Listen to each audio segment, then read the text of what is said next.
Well, I encourage you to open your Bibles this morning to Genesis chapter 40. We're going to be reading chapter 40 and 41. We've been coming through the book of Genesis, the epic story of the beginning of redemption for the world.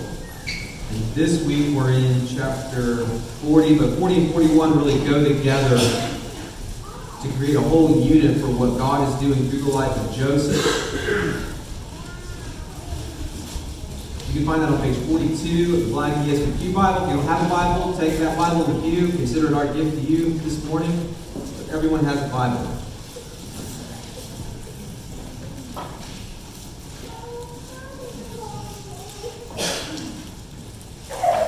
Genesis 40.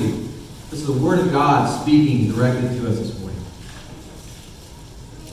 Sometime after this, the cupbearer of the king of Egypt and his baker committed an offense against their lord, the king of Egypt. And Pharaoh was angry with his two officers, the chief cupbearer and the chief baker. And he put them in custody in the house of the captain of the guard in the prison where Joseph was confined. The captain of the guard appointed Joseph to be with them, and he attended them. They continued for some time in custody. And one night they both dreamed. The cupbearer and the baker of the king of Egypt, who were confined in the prison, each his own dream, and each dream with his own interpretation.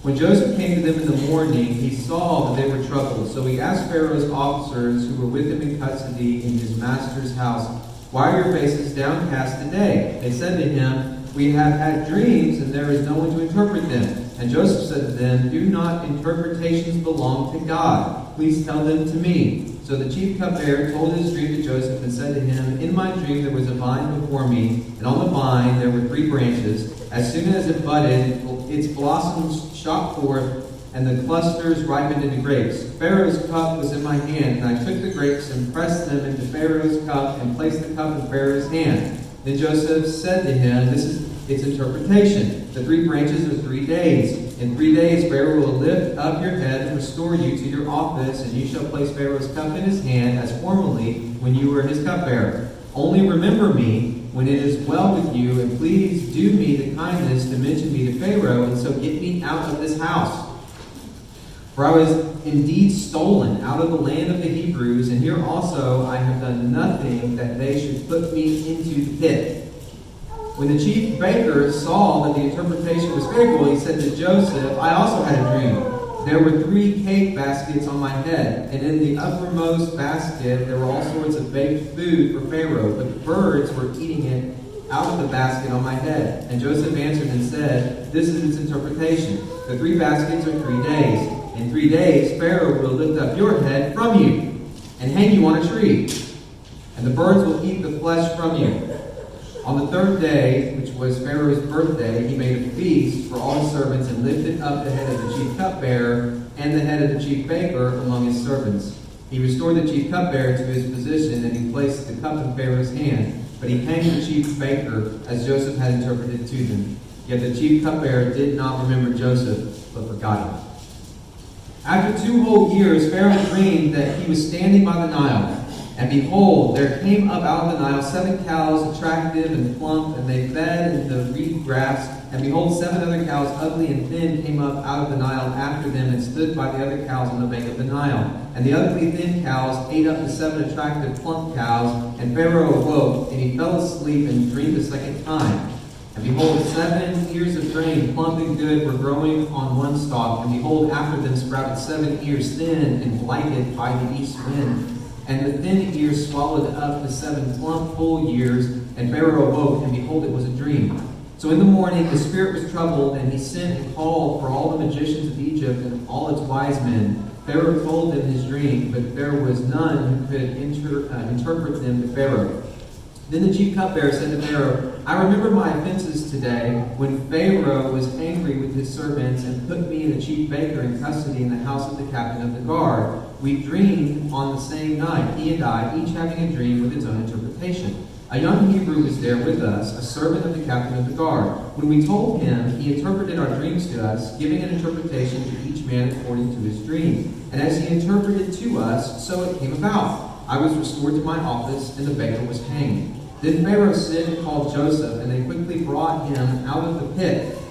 And when he had shaved himself and changed his clothes, he came in before Pharaoh. And Pharaoh said to Joseph, I have had a dream, and there is no one who can interpret it. I have heard it said of you that when you hear a dream, you can interpret it. Joseph answered Pharaoh, it is not in me. God will give Pharaoh a favorable answer. Then Pharaoh said to Joseph, behold, in my dream I was standing on the banks of the Nile. 7 cows, plump and attractive, came up out of the Nile and fed in the reed grass. 7 other cows came up after them, poor and very ugly and thin, such as I had never seen in all the land of Egypt. And the thin, ugly cows ate up the first 7 plump cows. But when they had eaten them, no one would have known that they had eaten them, for they were still as ugly as at the beginning. Then I awoke. I also saw in my dream 7 ears growing on one stalk, full and good. 7 ears, withered thin and blighted by the east wind, sprouted after them. And the thin ears swallowed up the 7 good ears. And I told it to the magicians, but there was no one who could explain it to me. Then Joseph said to Pharaoh, the dreams of Pharaoh are one. God has revealed to Pharaoh what he is about to do. The 7 good cows are 7 years, and the 7 good ears are 7 years. The dreams are one.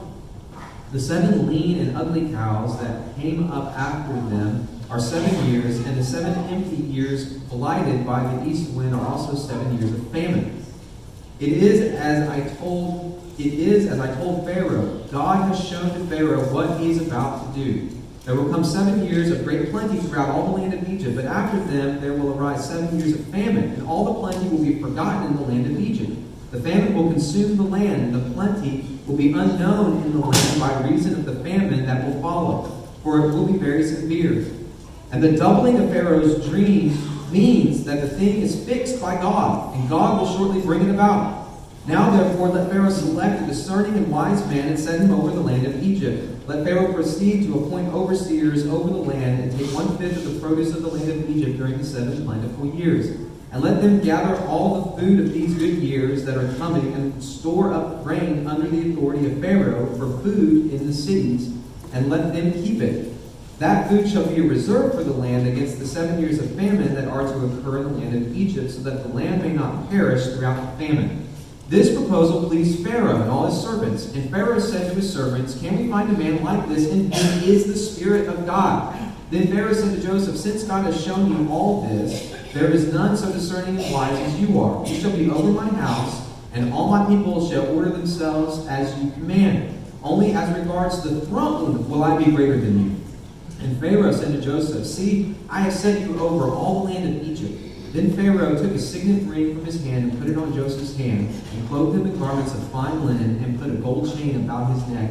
And he made him ride in his second chariot, and they called out before him, bow the knee. Thus he set him over all the land of Egypt. Moreover, Pharaoh said to Joseph, I am Pharaoh, and without your consent no one shall lift up hand or foot in all the land of Egypt. And Pharaoh called Joseph's name Zephaneth-Paneah, and he gave him in marriage Asenath, the daughter of Potiphar, priest of On. So Joseph went out over the land of Egypt. Joseph was 30 years old when he entered the service of Pharaoh, king of Egypt. And Joseph went out from the presence of Pharaoh and went through all the land of Egypt. During the 7 plentiful years, the earth produced abundantly, and he gathered up all the food of these 7 years, which occurred in the land of Egypt, and put the food in the cities. He put in every city the food from the fields around it. And Joseph stored up grain in great abundance like the sand of the sea, until he ceased to measure it, for it could not be measured. Before the year of famine came, 2 sons were born to Joseph. Asenath, the daughter of Potiphar, priest of On, bore them to him. Joseph called the name of the firstborn Manasseh, for he said, God has made me forget all my hardship in all my father's house. The name of the second he called Ephraim, for God has made me fruitful in the land of my affliction. The 7 years of plenty that occurred in the land of Egypt came to an end, and the 7 years of famine began to come, as Joseph had said. There was famine in all lands, but in all the land of Egypt there was bread. When all the land of Egypt was famished, people cried to Pharaoh for bread. Pharaoh said to all the Egyptians, go to Joseph. What he says to you, do. So when the famine had spread over all the land, Joseph opened all the storehouses and sold to the Egyptians, for the famine was severe in the land of Egypt. Moreover, all the earth came to Egypt, to Joseph, to buy grain. because the famine was severe over all the earth. Let's pray together. Holy Spirit, speak to us now with this word. Produce in us a redemption so evident. Help us to be trusting in you, King Jesus, that in our spiritual, depraved starvation, you produce a glorious redemption that we don't deserve. It satisfies all the longings of our hearts. Do this for your name's sake. Amen.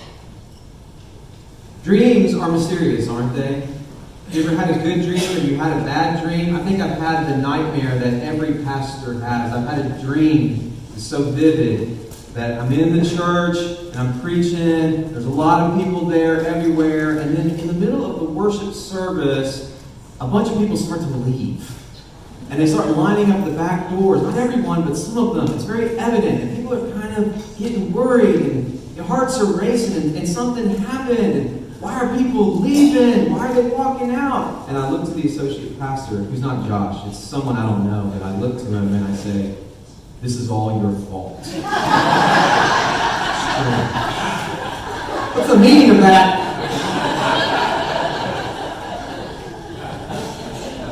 Dreams, they're mysterious.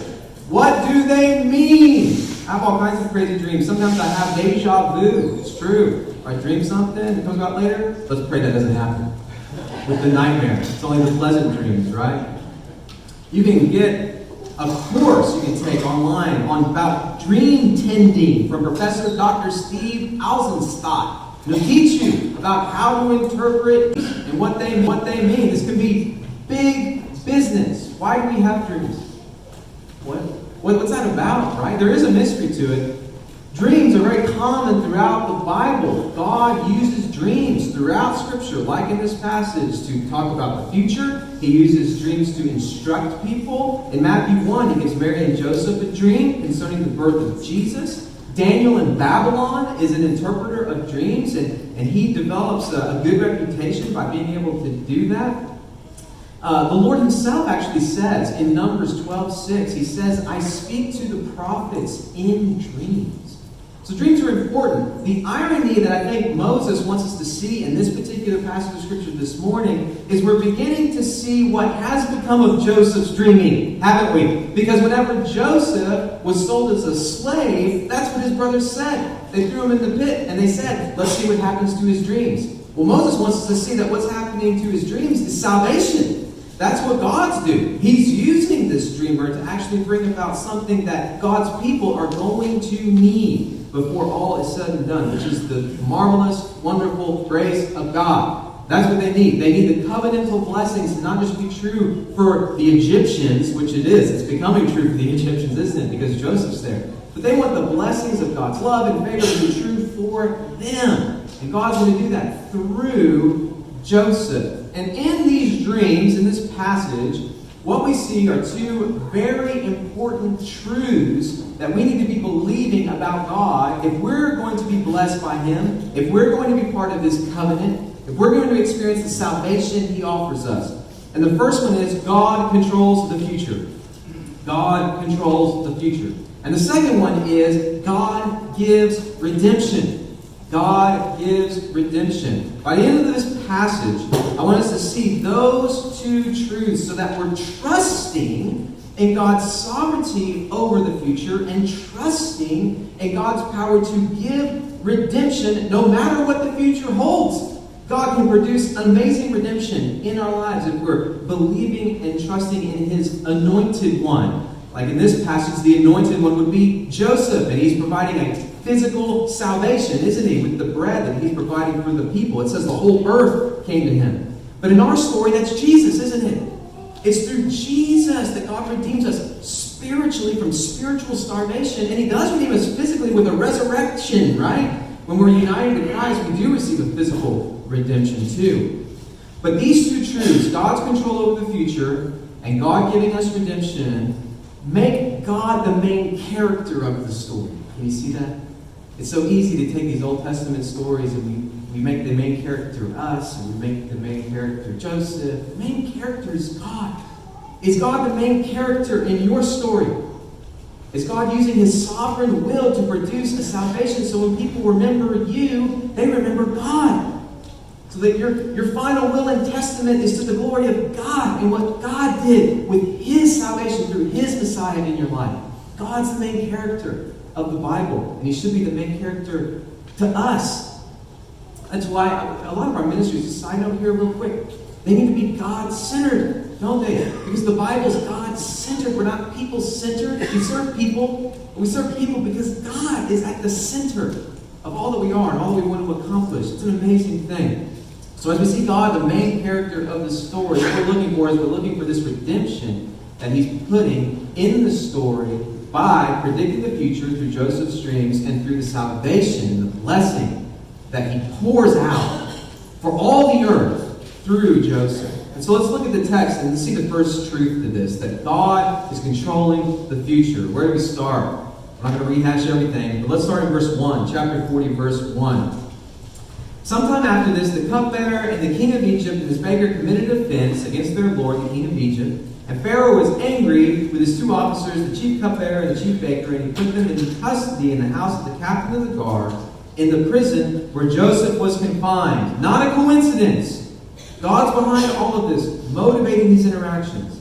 The captain of the guard appointed Joseph to be with them, and he attended them. They continued for some time in custody. So God's orchestrating all these details.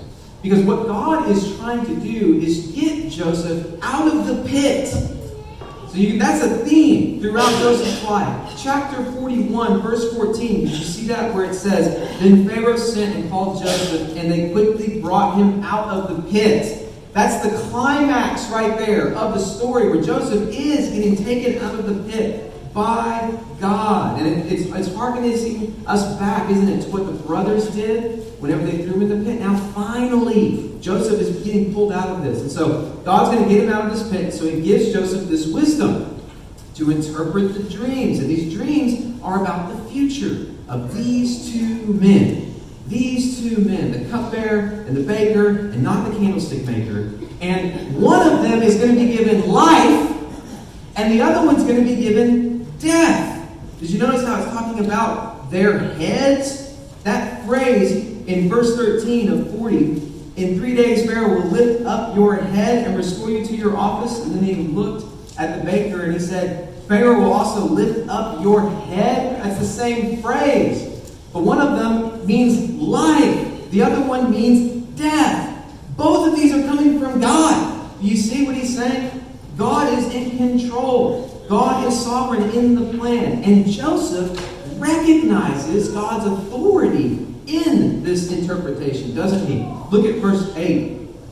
They said to him, We had dreams, and there is no one to interpret them. And Joseph said to them, Do not interpretations belong to God? Please tell them to me. God will interpret them for you. God's doing something in your life. Look at verse 16. There's another indicator of God's sovereignty in all of this.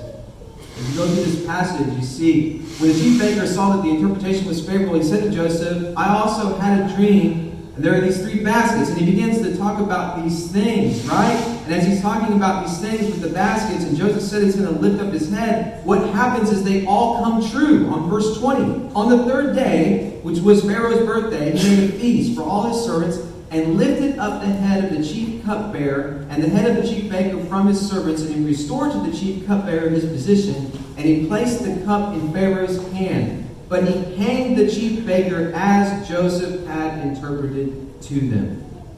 Now, as we finally move a little bit into Pharaoh's dream, you see the emphasis on what God is doing to become unmistakable. Because what Pharaoh has sounds more like a nightmare, doesn't it? I don't know if you farmers dream about your cows eating other cows.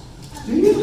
That would be interesting. No? Okay. All right. I was really hoping you said yes. That would be wild. Or heads of corn, eating other heads of corn or something like that. But in this, what sounds like a nightmare, there's evidence to Joseph that God is behind it all. So if you were to comb down through all of this to verse 25, you see this. Verse 25, and Joseph said to Pharaoh, The dreams of Pharaoh are one. God has revealed to Pharaoh what he is about to do. There's a double meaning there. It's not just what Pharaoh is about to do. It's what God is about to do. And then look at verse 32. And the doubling of Pharaoh's dreams means that the thing is fixed by God. And God will shortly bring it about. God is in charge of the future. God is going to do all this. If there's anything that people, when we do this today, get anxious about, it is the future. Lots of people are anxious about the future. If there's anything that brings stress upon them, it's wondering, who are my children going to marry? Will I have enough money for retirement? Where will I go to school? Will the crop be harvested? Will I have enough employees? Will I be dealing with this problem and this relationship forever? What will the future hold? Some of it's spiritual. When will Jesus come back? Will I see my loved ones again? The future can paint this bleak picture of what can happen, but God is in control of the future. Now, I do think the reason why the unpredictability of the future is so newsworthy in our culture is because the news, the media, and like companies prey on people's anxieties. People tend to spend more money with things they don't really need when they get really anxious about things. And so it's like multiplied in our culture, this anxiety that not only we have, but gets preyed upon by the circumstances around us. But what really settles us is God. The next time a storm comes, we don't have to be anxious about, where's the milk and bread? You know, you get so anxious, where is the milk and bread? God has it. We'll get it. Because what should settle us and give us a confidence and a rest is the power of God to control whatever happens in the future. If there's anything that the Bible is crystal clear about, it's that God is in the future doing amazing things for our good and for His glory. Let me give you a few passages. Isaiah 46:9. I am God, and there is none like me, declaring the end from the beginning, from ancient times, things not yet done. That's God. Jeremiah 29:11. It's hanging on a magnet in your house. For I know the plans I have for you, declares the Lord. Plans for your welfare and not for evil, to give you a future and a hope. That's God. Psalm 33:11. The counsel of the Lord stands forever. The plans of His heart to all generations. Psalm 139:4. Even before a word is on my tongue, behold, O Lord, you know it altogether. That's God. John 16:13, New Testament. When the Spirit of truth comes, He will guide you into all truth, for He will not speak on His own authority, but whatever He hears, He will speak, and He will declare to you things that are to come. That's the Spirit of God. When you lay in a hammock, you know what you need to do? You need to pay attention. Because when you start approaching that hammock, one of the things you're looking for is rest. But if you're not careful when you climb into it, what will happen is you get flipped out of that hammock, right? They need to put a warning label. Pay attention to climbing into this. So you do. You're not the one who flips out. You're not the one who rolls over and makes a scene at that barbecue.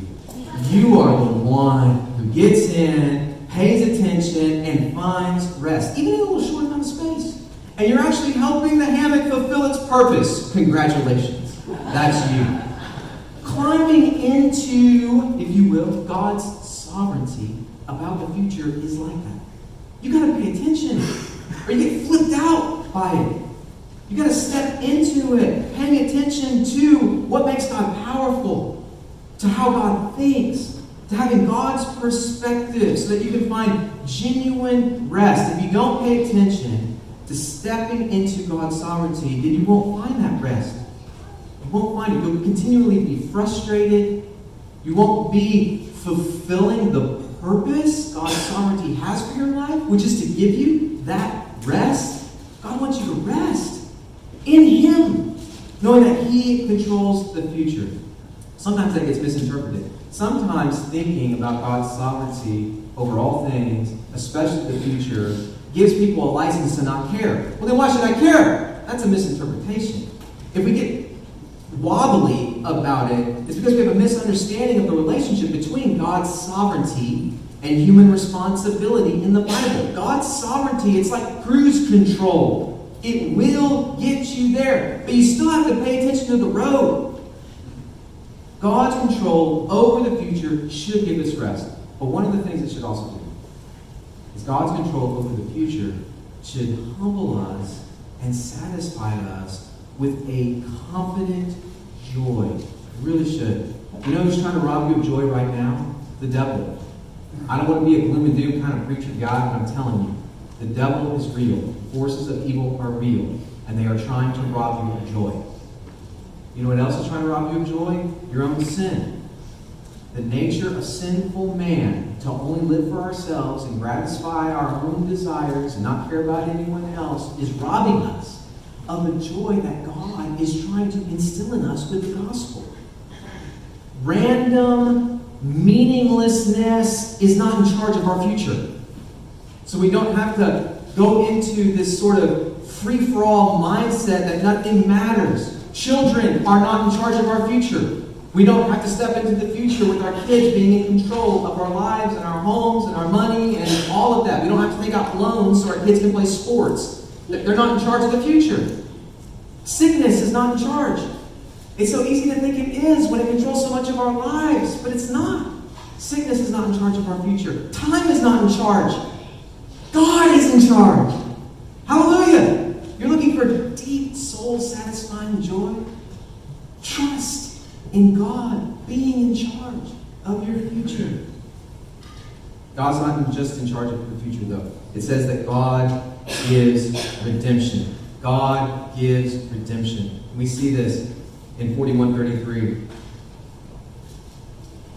Now therefore, let Pharaoh select a discerning and wise man and set him over the land of Egypt. Let Pharaoh proceed to appoint overseers over the land and take 1/5 of the produce of the land of Egypt during the 7 plentiful years. And let him gather all the food of these good years that are coming and store up the grain under the authority of Pharaoh for food in the cities and let them keep it. That food shall be a reserve for the land against the 7 years of famine that are to occur in the land of Egypt, so that the land may not perish through the famine. Do you think Joseph has thought about this? Right? I mean, he has thought through the details of what's going to save people. He knows this. And then in 37, this proposal pleased Pharaoh and all his servants. And Pharaoh said to his servants, can we find a man like this, in whom is the Spirit of God? Yes! Yes, Pharaoh, you can. He's standing right in front of you. Joseph, he's the Redeemer in the story, isn't he? And the reason why he's the Redeemer is because Joseph gets redeemed. Did you notice that? Whenever he appoints Joseph as overseer over the land, think about everything in Joseph's life that gets redeemed. His reputation gets redeemed. His status gets redeemed. His responsibilities get redeemed. He gets new authority. God gives him a family. Gives him a wife. His family relationships, which are broken, they're just shattered with his brothers, gets redeemed. Joseph recognizes God has redeemed every part of his life. Look at verse 51. Joseph called the name of his firstborn Manasseh, for he said, God has made me forget all my hardship and all my father's house. The name of the second he called Ephraim, for God has made me fruitful in the land of my affliction. Can you say that? Everything that was bad about Joseph's situation, God has turned for good. That's our story in Jesus. If you're a believer in Jesus, you believe He died the death you deserve to die, so that every single last one of your sins, all the guilt, and all the shame, and all the brokenness, dies with Christ. You're given the second chance. The grace of God pouring out in the gospel upon your life is redeeming the smallest relationship to the most significant decision you have to make. Christ, Himself is redeeming. And so our testimony should be, in the land of our affliction, God has made us fruitful. Amen? I love Palmyra and all, but it's not the promised land. Okay? Sorry, Butch. Don't put that on a bumper sticker or something. Palmyra, not the promised land. The promised land is with Jesus. There is a sense in which the land of our affliction is this land. Aren't you grateful that the greatest hell we'll ever experience is this life? Because in Jesus we have an eternity of salvation in a new heavens and new earth to prosper. And while we're here now, the grace of God is trying to bear fruit. That's God's mission. If you want to know what God's mission is for your life, what's God's purpose for your life, it's that you bear fruit to His grace in your life. That's His mission. That's His plan. That's it. The question is how? How is He doing that? So you can be fruitful in the land of your affliction. That's what the cross is doing. Because it's all through the afflictions of Christ, isn't it? And He suffered for us. He is the one that's taken the brokenness upon Himself so that He Himself will fix it in our lives. How is He going to do that?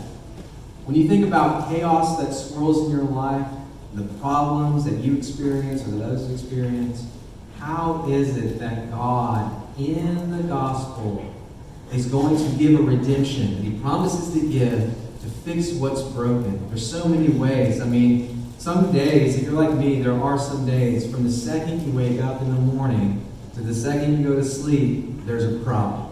Seriously. There is, like, the second your foot hits the ground, someone has a problem for you. And it just continues. And you have to ask yourself, how is Jesus going to fix this?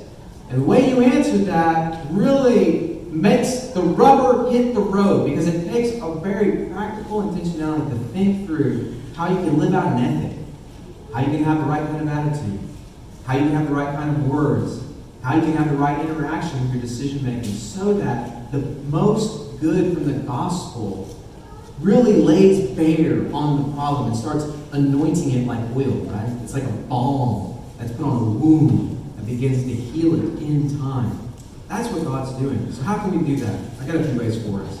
These are ways we can be fruitful by trusting in the gospel, in the land of our affliction. Number one, by paying attention to how we love one another. That's how you can do it. If you want to bring the glorious redemption to bear on a relationship, ask yourself, how can you be loving to someone else? And God will make you fruitful in that. Number two, by spending time getting our answers to tough questions answered by God. So we have to know our Bibles, don't we? We all have really tough questions. And we can look for a lot of places. I can look to my own experience. I can look to your experience for answers to that. But the opinion that matters most is God's opinion. We need to be going to God and gaining a context. I tell you what, I do this every week. And gaining a biblical context for how God answers tough questions we have takes work. It takes effort to do that. Some real critical thinking. It's not like a how-to manual in Scripture where we just open it up, we look at the definition, and there's the answer, and we move on. We have to gain context for the story, and the people, and what God is doing. Really familiarize yourself by rereading the context, and God will give you answers. The Bible, in its own proclamation, says it's sufficient for all things related to life and godliness.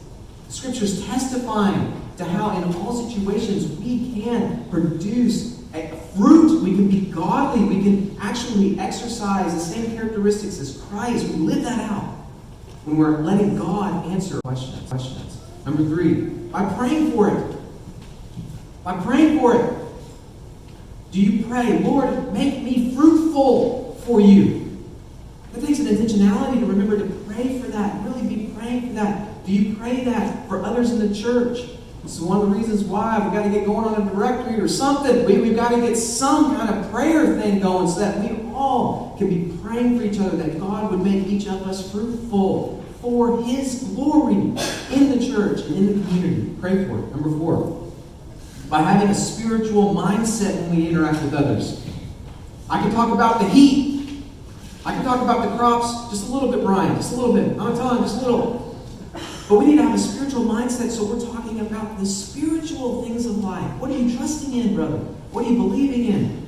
Do you go to church? A real simple spiritual question to begin to ask is, hey, do you go to church anywhere?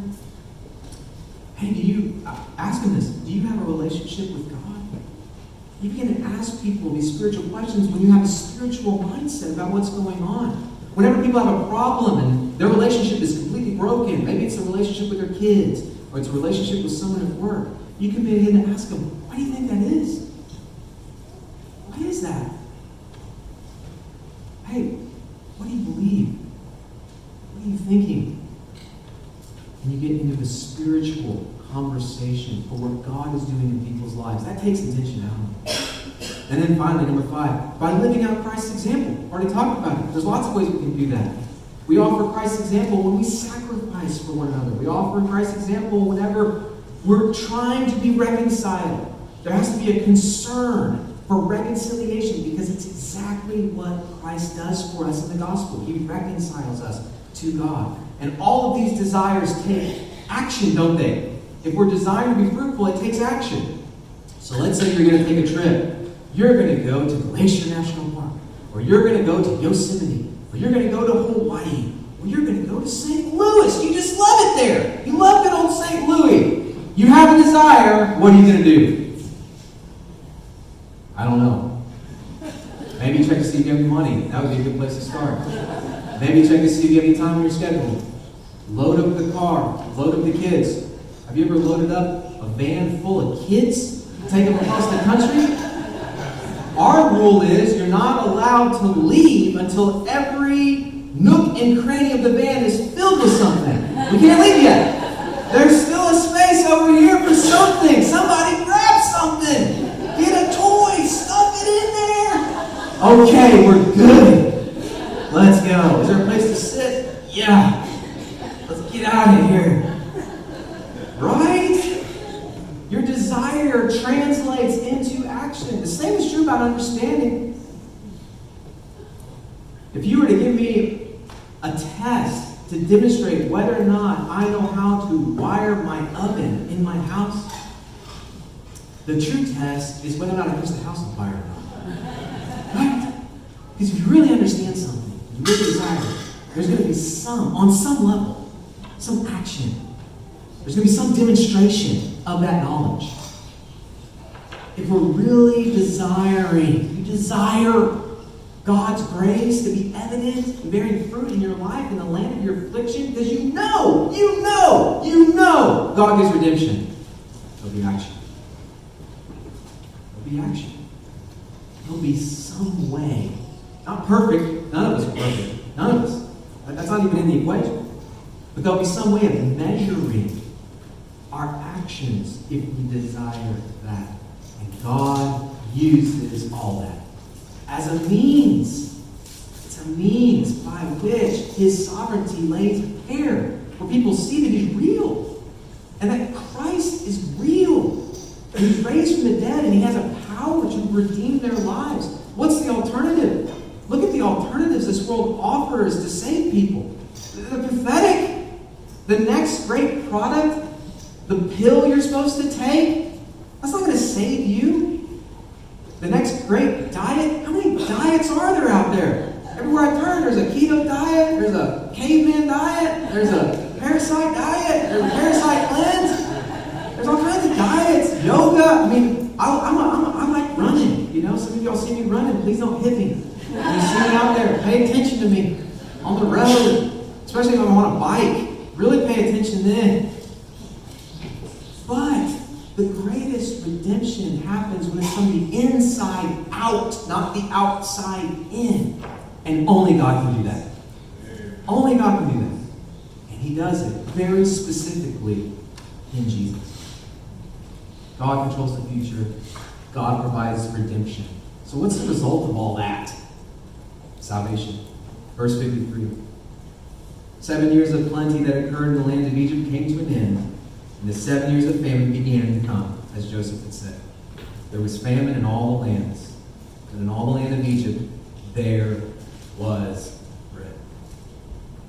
When all the land of Egypt was famished, the people cried to Pharaoh for bread. Give us bread, Pharaoh. Pharaoh said to all the Egyptians, go to Joseph. What he says to you, do.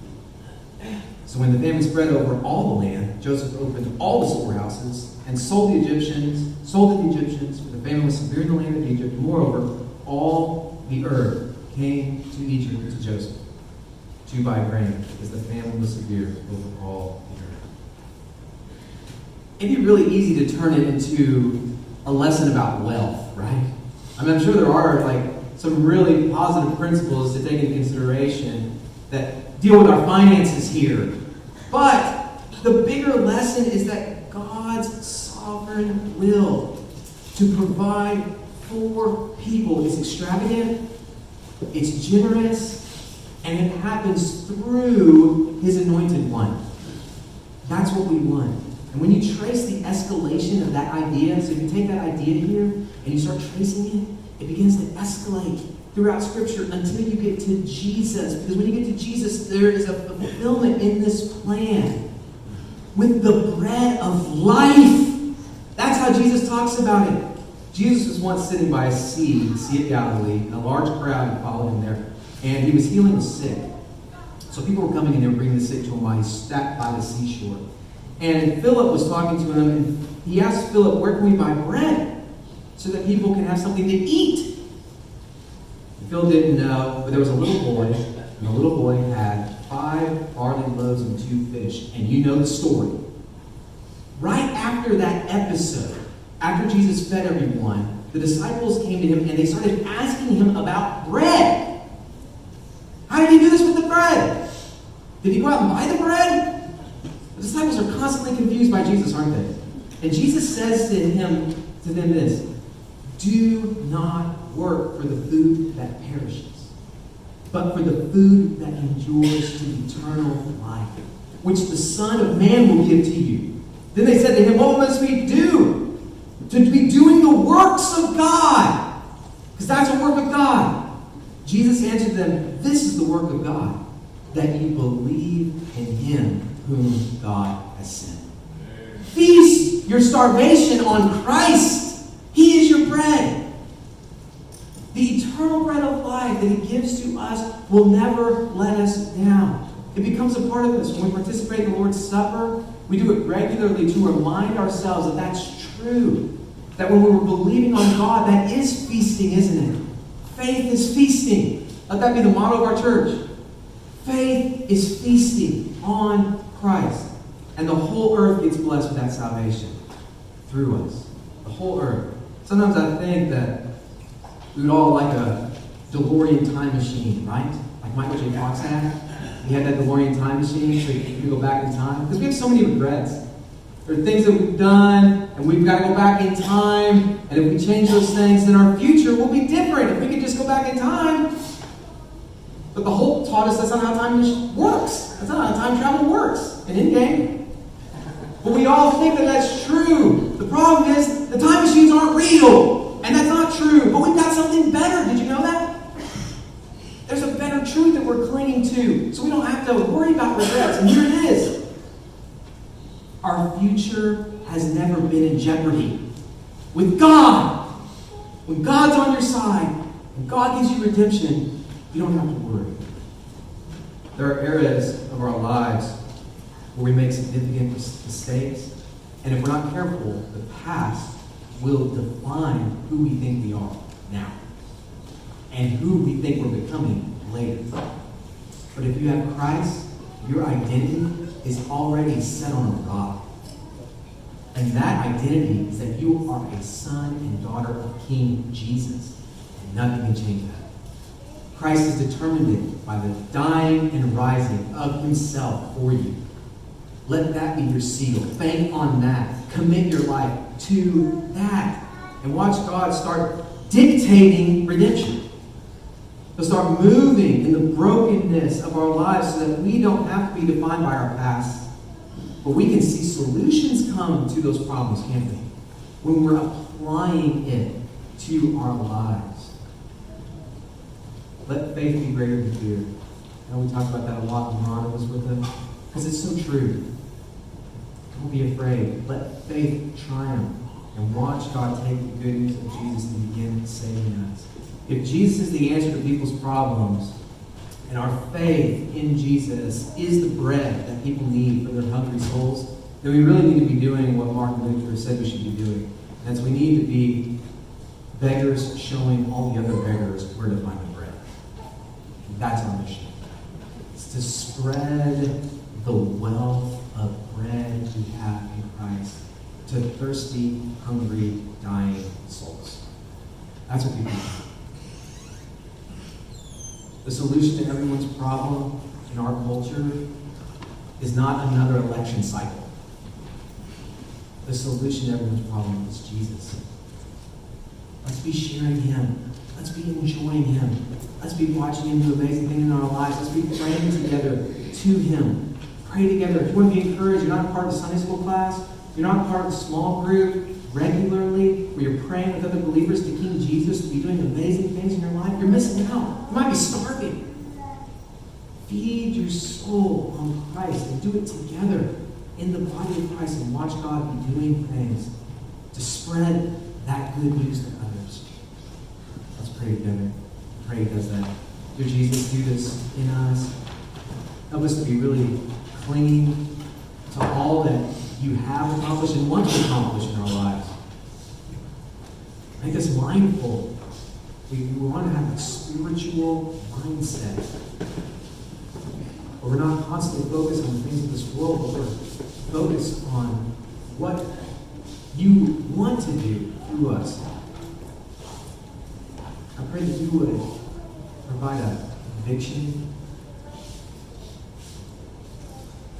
I pray that you would be guiding decision-making. So many little decisions in this room that need to be made. I pray that you would be guiding those. Produce good fruit among us.